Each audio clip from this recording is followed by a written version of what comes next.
Cuba bayangkan, satu perjalanan epik yang melintasi alam semesta membawa kita keluar terus dari kegelapan yang pekat menuju ke cahaya yang terang benderang.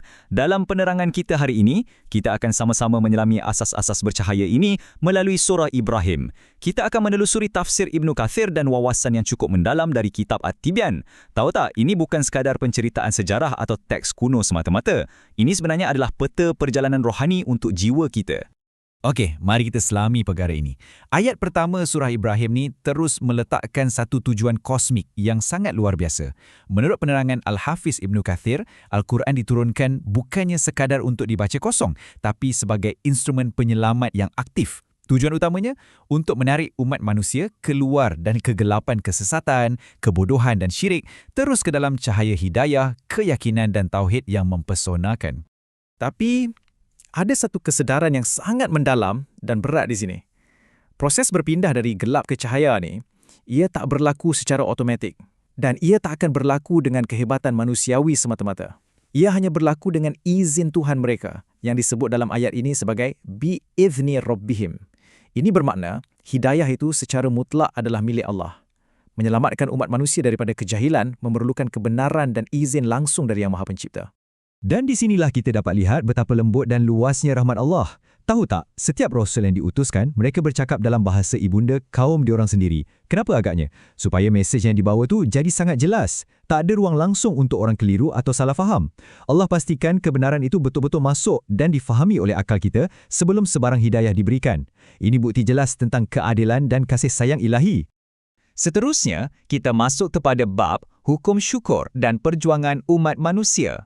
Sekarang, apa yang sangat menarik tentang hal ini ialah dalam rutin hari-hari kita yang sibuk dan penuh ujian ni, kita selalu terlupa satu undang-undang universal. Ia adalah perjuangan menyeimbangkan rasa syukur terhadap apa yang kita dah ada berbanding dengan apa yang kita asyik rasa kurang. Ibnu Katsir jelaskan ayat ke-7 ni sebagai satu jaminan yang pasti. Syukur tu bukan sekadar sebut Alhamdulillah di bibir, tapi ia adalah satu tenaga yang mengembangkan keberkatan hidup anda. Kalau anda bersyukur dengan hati, lisan dan perbuatan, Allah janji akan lipat gandakan nikmat tu. Tapi sebaliknya, kalau kita kufur atau menafikan nikmat, akibatnya adalah azab yang sangat pedih. Semuanya berbalik pada pilihan di tangan kita. Walaupun nikmat dan mesej dah terpampang jelas, sejarah tetap berulang. Umat-umat zaman dulu macam kaum Ad dan Thamud selalu sangat skeptikal dengan rasul diorang. Alasan diorang mudah je. Alah, kamu ni manusia biasa je pun. Dan para nabi memang jujur. Diorang tak nafikan langsung. Diorang mengaku, ya, kami memang manusia biasa. Tapi, kenabian ni adalah kurniaan mutlak dari Allah. Pemilihan ilahi ini adalah satu anugerah yang tulen, bukan satu pencapaian peribadi atau status yang boleh dibeli dengan usaha manusia. Seterusnya, penipuan terbesar. Khutbah iblis di neraka. Cuba bayangkan satu suasana gelap yang padat dengan penyesalan, di mana penduduk neraka terpaksa dengar satu khutbah yang betul-betul menghancurkan jiwa. Iblis berdiri di atas mimbar yang marak dengan api dan dia bersuara, "Sesungguhnya Allah telah menjanjikan kepadamu janji yang benar dan aku pun telah menjanjikan kepadamu tetapi aku khianati kamu." Ironi kan? Musuh utama umat manusia itu sendiri akhirnya jadi entiti yang paling jujur pada hari kiamat, buka pekung sendiri tepat di depan mangsa-mangsanya. Jadi, poin paling penting di sini dan juga pukulan psikologi yang paling berat ialah realiti ini. Iblis secara terang-terangan beritahu yang dia langsung tak ada kuasa fizikal nak paksa sesiapa pun buat jahat. Dia tak boleh. Dia cuma pelawar, dia cuma bisik dan ajak. Dan manusialah yang secara sedar memilih untuk ikut ajakan tu. Ia satu kesedaran yang sangat mengerunkan bila kita fikir balik. Akhirnya, manusia kalah dengan diri sendiri sebab percaya pada satu janji yang kosong. Mari kita beralih kepada bab seterusnya, doa Nabi Ibrahim alaihissalam, sebuah harapan abadi. Mari kita beralih dan lihat bagaimana benda ni dibina. Dari keputusasaan di neraka tadi, kita angkat jiwa kita ke sebuah padang pasir yang tandus tapi penuh dengan harapan. Di Mekah, Nabi Ibrahim panjatkan satu doa yang sebenarnya berfungsi sebagai satu blueprint atau pelan tindakan yang cukup utuh.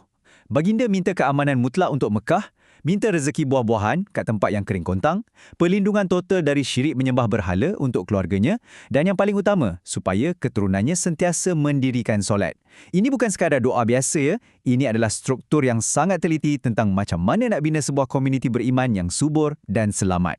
Kita teruskan ke bahagian terakhir ekosistem iman menerusi analisis At-Tibyan. Macam mana agaknya semua prinsip keimanan dan doa ni diterjemahkan dalam dunia realiti? Menerusi wawasan tajam dari kitab At-Tibyan, tulisan Ibnu Qayyim Al-Jauziyah, ayat 24 ajak kita untuk bayangkan iman tu bukan sebagai satu teori yang kaku.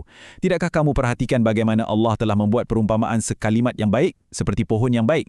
Cuba visualisasikan iman kat dalam diri anda tu macam satu organisma yang hidup, satu pokok gergasi yang bernafas, yang sentiasa beri teduhan dan kehidupan pada persekitarannya. Syajarah Taibah atau pokok yang baik. Ini adalah metafora Al-Quran yang sangat perfect untuk melambangkan ekosistem iman dalam hati seorang mukmin. Sekarang, saya nak anda renungkan dan tanya diri sendiri. Adakah iman dalam hati anda tu terasa hidup? Adakah ia sentiasa membesar? Untuk betul-betul faham maksudnya, jom kita bedah sikit anatomi pokok iman ni. Dan ini jelas menunjukkan betapa cemerlangnya perumpamaan ini. Menurut Ibnu Qayyim, ia bermula dari asluha sabit, akar tauhid yang tertanam jauh di dalam hati, kebal dari segala keraguan. Dari akar yang kuat ni, naiklah far'uha fis sama, dahan-dahan yang merimbun tinggi ke langit. Ini mewakili doa dan amal soleh kita yang diangkat setiap hari. Dan kemuncaknya, tu'ti ukulaha, pokok ni sentiasa berbuah tak kira musim. Maksudnya, kekuatan akar tauhid tadilah yang secara semula jadi akan hasilkan akhlak mulia dan sentiasa beri manfaat praktikal kepada masyarakat, tanpa henti. Tapi bila kita bandingkan dengan sebaliknya, realiti dia memang sangat ketara. Pokok yang baik ni, ketahanan dia luar biasa. Ribut badai melanda pun dia relax je dan terus berbuah. Berbeza sangat dengan syajarah khabithah atau pokok yang buruk, yang melambangkan kekufuran. Ia macam pokok yang tercabut akar dari tanah. Ia putus, sangat lapuh dan langsung tak ada landasan spiritual. Tiup sikit je dengan angin hujan, terus tumbang dan takkan hasilkan apa-apa kebaikan pun. Jadi rumusan yang paling bermakna dari gabungan tafsir Ibnu Kathir dan analisis At-Tibyan ialah iman tu bukanlah satu status yang pasif. Ia bukan setakat kata-kata manis kat mulut. Iman adalah satu ekosistem dinamik yang betul-betul hidup. Adalah tanggungjawab kita sendiri untuk sentiasa siram, belai dan jaga pokok rohani ni. Mula dari akarnya yang kukuh sampailah ia membuahkan hasil yang manis untuk dinikmati oleh orang di sekeliling kita. Kita dah sama-sama harungi perjalanan dari kegelapan menuju cahaya. Kita dah nampak kuasa di sebalik rasa syukur, bahayanya terpedaya dengan bisikan iblis, kekuatan blueprint doa Nabi Ibrahim dan betapa hidupnya perumpamaan pohon yang baik. Jadi, setelah jelas melihat semua kebenaran ni, akar jenis apa yang sedang anda tanam dalam hati anda hari ini?